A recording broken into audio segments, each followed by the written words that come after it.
So, Roberta and Kimberly, good morning again, and thank you for agreeing to speak with me. I want you guys to start by telling me about the Yes She Can Foundation. How was it conceptualized? So Yes She Can was really formed to encourage, motivate, support women to live healthier lifestyles. It started with my journey of being diagnosed with celiac disease and having to make lifestyle changes and recognizing the importance of, first of all, understanding caring for myself, and the fact that a lot of women, we really don't do that until something happens. So it was really formed to encourage and motivate us to do that before something happens. And what is celiac disease? Celiac is a gluten intolerance. So my digestive system does not process wheat or gluten well. Okay. And how common is this here in Trinidad and Tobago? It's the first time I'm hearing about it. Okay. I think it's becoming more and more common now, or more and more people have realized that their issues stem from gluten intolerance. Gluten intolerances, yes. Okay, and what has been the response like to the Yes She Can project? Oh, it's been awesome. It's been amazing.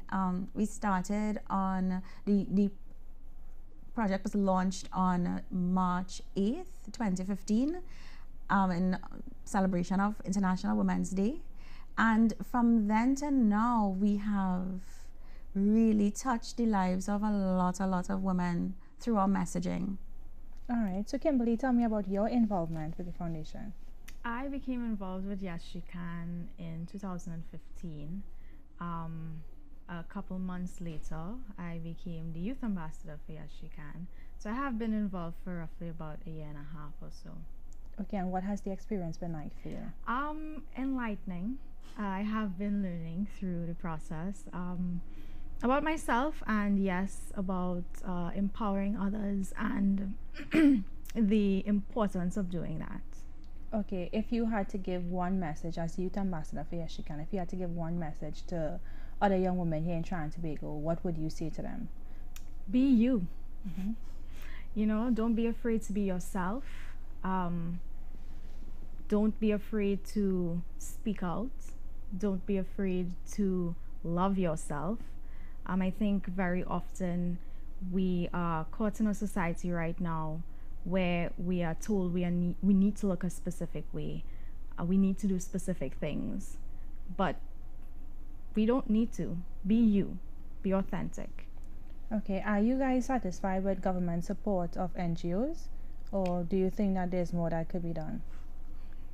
So Yes She Can is a fairly new NGO, and we've never really reached out for government support. So that would be a tough one for me because I'm not really familiar with how much and the process. And the processes, yeah. Okay, fair enough. So the Royalty for a Night, tell me about Yes She Can's involvement in that. Royalty for a Night started off with a different name in 2015 as well.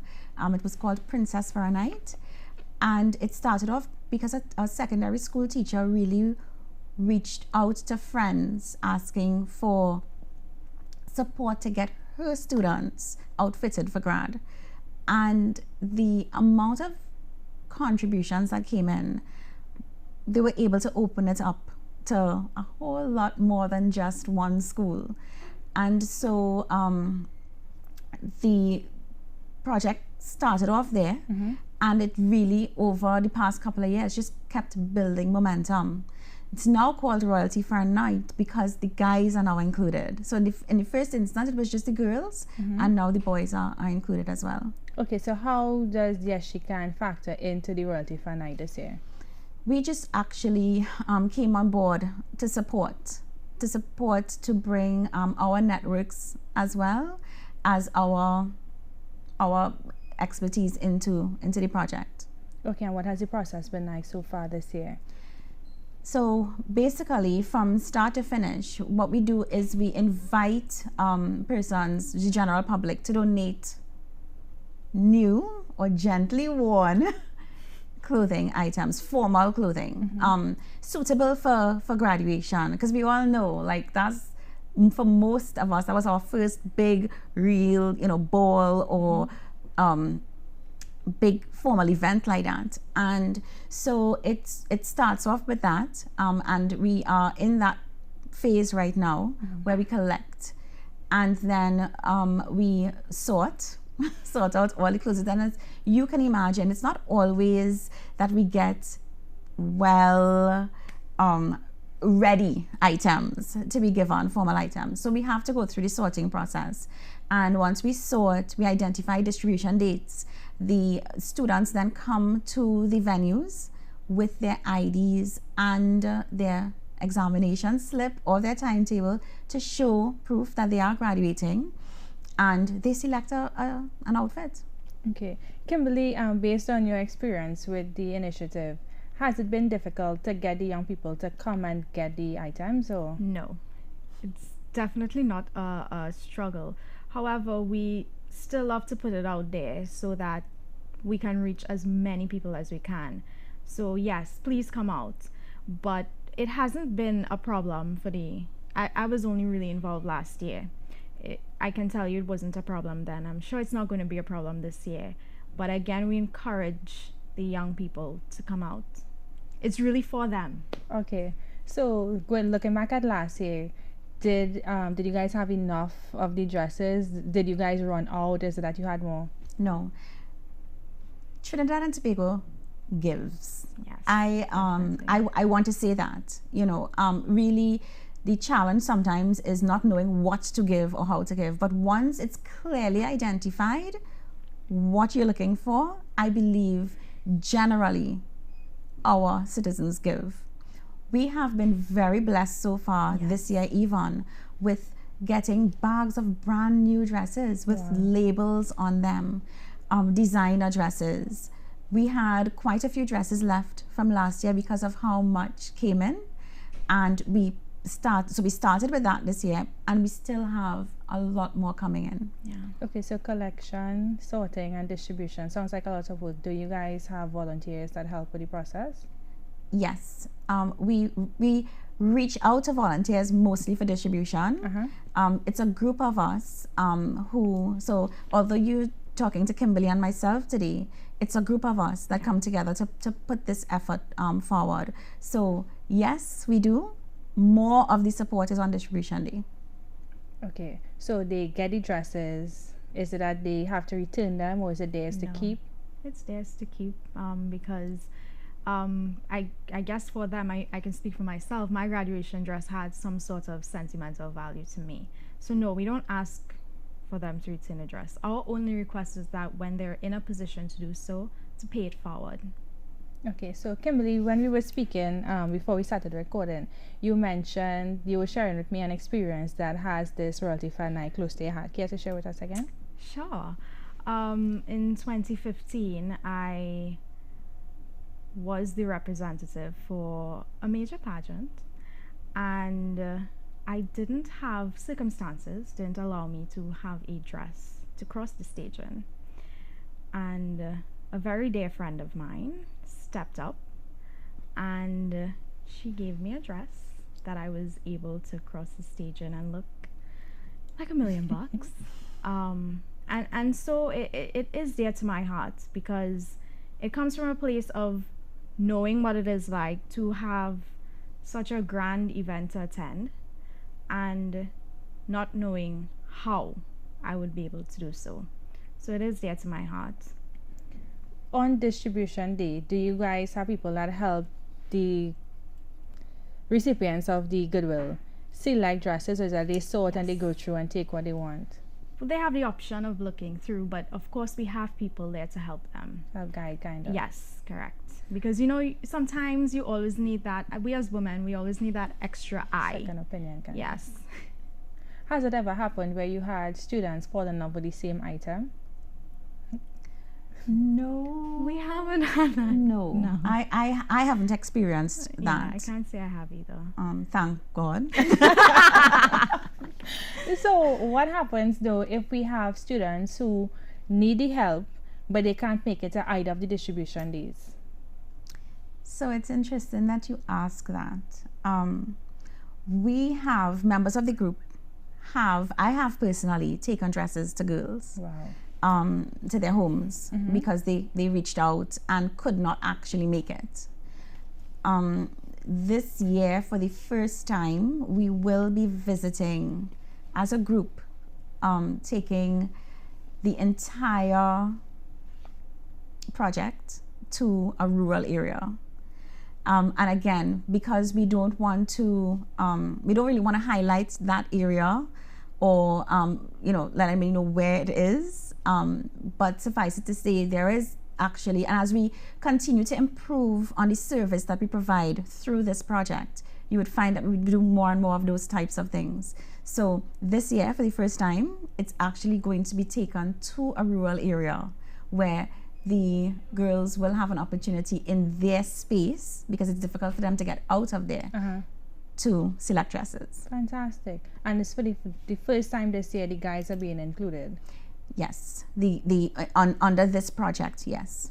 Okay, and has the response with regards to you all collecting like suits, socks and stuff for them? So, as women, we generally have a few pieces in our wardrobe that we hold on to for many reasons. A lot of sentimental value we place on things might never fit us again or anything like that, and we just have it in our wardrobes. That's usual for a woman, so it's easier for us to get female gowns. It's not a problem. When coming to the men, they buy 2 suits, they have it forever. Yeah. So it's a little bit more difficult.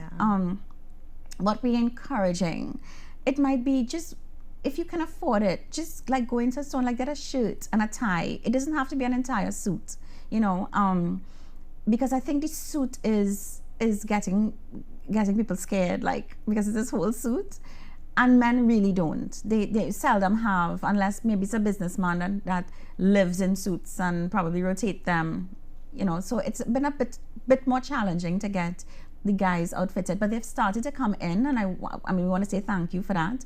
Yesterday I collected about 5 suits. Okay. So they've started to come in, but we need more. Yeah, definitely. All right. So remind me of the distribution dates again and the locations. On June the 10th, we are at the Gulfview Community Center from 9 a.m. to 6 p.m. And June 17th, it's at John D. campus, UTT campus, John D. Okay, and same times? Yes, same times. All right, well, thanks, and I wish you guys all the best in this initiative and everything else that you all have moving forward. Thank you so much. Before we wrap up, though, tell me what's next for Yes She Can. Yes She Can is about to embark on a journey to archery, to learning archery. Okay. Every year, we did some sort of physical activity event. So the first year, in 2015, we trained for and completed a triathlon, a group of us, a group of 16 women and 4 men. In 2016, we trained for and entered a dragon boat regatta.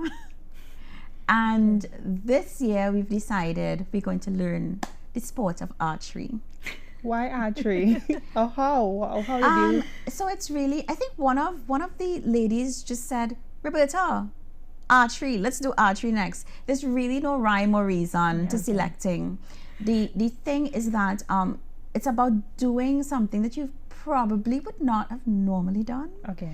And really the lessons that we learn along the journey about ourselves and our ability to step out of our comfort zones and really embrace the journeys that we learn. I remember for the triathlon, for instance, we had women who never rode a bike before. There was one 49-year-old who never went on a bike before in her life, and she did it. So could you imagine, the self-esteem boost you get just being able to probably overcome a fear that you would have had for many years? I know for me it was swimming. And not just swimming, my dear, but swimming in the ocean. Okay. So I didn't like to put my face in the water. Oh. And doing that, training for the triathlon, of course I had to put my face in the water. So I had to overcome that fear.